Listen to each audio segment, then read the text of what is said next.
What I really love about the place, There's friendliness and the broad spectrum of things you can do. People that come here. The environment, like it's friendly. Obviously, it's great diverting stuff away from landfill. to be out in the community and And really lovely people all the time here. getting to exchange on the issue I really care for, which is like good food for everyone. And also how to use the materials. When people say, oh, well, we're doing this. Have you thought about doing this? Or we use that to that. For the community, by the community. To do events with people and getting to know people and There's a baby thing, a painting thing, books to look at, lovely cards.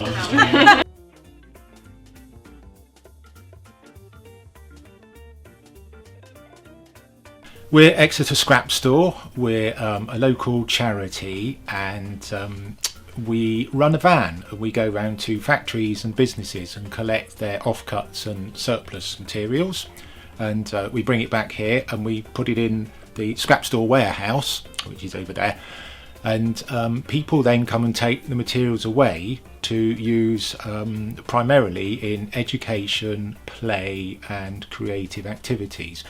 So our two main aims really are to divert useful resources away from going to landfill and to provide the community with hopefully high quality and low cost materials.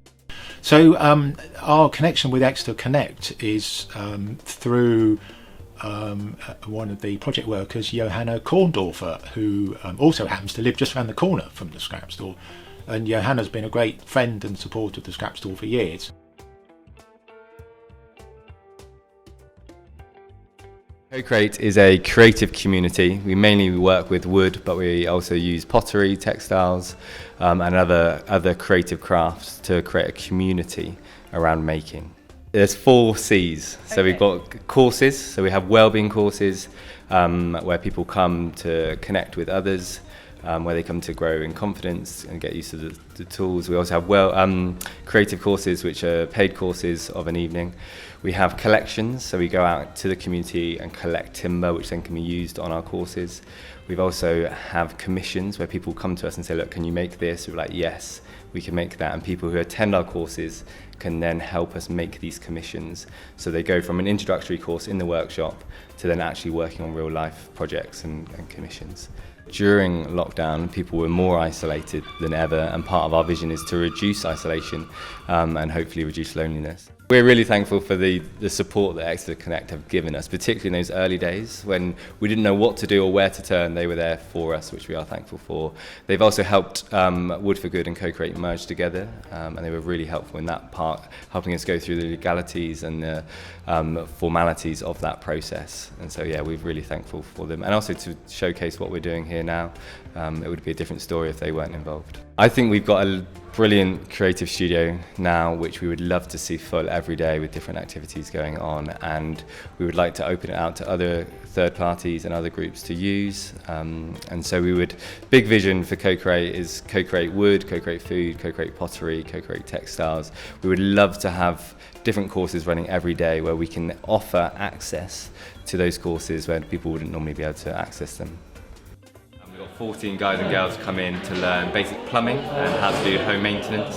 So if a tap breaks or there's a constant dripping in your home, what you would do to fix it. We're also looking at how to fix the toilet and how to reseal a bath.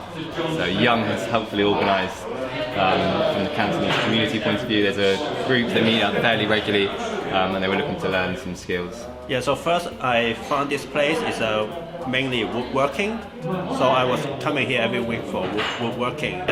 We have a big Hong Kong community, and then we are just immigrant to here, and then a lot of people like they want to learn some basic repairing skill for their house, because in here it's quite expensive to call someone and they might not come immediately. People start to sign up, and then they were planning from the scratch. Because mainly they teach woodworking, and then now they have to think about plumbing and decorating. Yeah, decorating, like the painting. at the beginning it was when I've moved in the area a few years ago, and I've seen The first plot we have, it was originally set up by a school, the local school, and then it was abandoned, so I just started to use it and to grow vegetables and to use the compost bin in particular, because we don't have any in Exeter. We're a group of around 7-10 people meeting regularly on Sundays morning, and we do the work, we plant, we harvest, we sow. So the idea of what we do really is to grow food for the local people, and it's chemical free, so the idea is really to grow good, healthy food for the people in the community. So that's one thing, and the other thing is really to raise awareness on the importance of good locally grown food, accessible to all. So it's a small activism, let's say. We'll aim in the coming years to grow more food and maybe to sell a little bit as well, to improve our composting facilities, because it's something that people are actually really interested in. And it's very important for us, so we can use the compost again when we grow the veg. So that's like the cycle. Pete Stevenson, and I'm a member of the management committee here, and throughout last year we developed this old supermarket that was disused and just left really on this estate where there's nothing. There's no school or pub or cafe or restaurant, no place of worship. So we breathed new life into this building. So a community shop, a cafe with excellent coffee, by the way, and all sorts of activities. So today we welcome the International Friendship Group and a curry lunch, bringing people together in a spirit of peace and friendship. Really ideal for the socially isolated, and everyone's always welcome in this project that is volunteer-led. So please come forward if you'd like to be part of it. I've lived here for a while, since 2005-06. So I've always been in Pennsylvania. We used to have this shop and then it closed, and it took a couple of years for this project to start.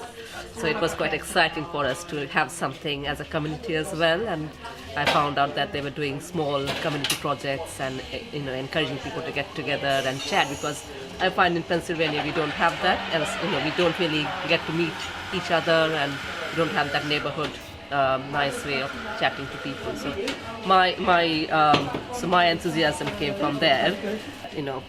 We meet as a group, as a friendship group, and then we started this group of talking of how we can bring people together. So since September we have had, I think the first one was just bring your own food, and I started making some Indian food. This is where I come from. And I enjoy cooking, and I enjoy feeding people and meeting people, making friends. So that's where I started. I'm a community connector at InclusiveX because I was curious about what they managed to create here, which is a fantastic hub for the neighborhood and for all people who need a safe place. And Exeter has a lot of different hubs and different small communities, which actually they live separated from each other. But what I want to do is being able to know everybody and to try to make everybody works together, benefiting the whole community. I was drawing a lot outside my block of flat on Bright Spring Road, just next to the convenience store, and April was seeing me and said, "Actually, Christophe, why don't you go to see Pete? Why don't you come to Sylvania?" So this is a very good international hub. Random in the materials that we get. It can be absolutely joyful, and hopefully it's useful. A much needed asset. So much knowledge. Familiar, welcoming, definitely, and special. Healthy food, it's 2 words. Community and joy.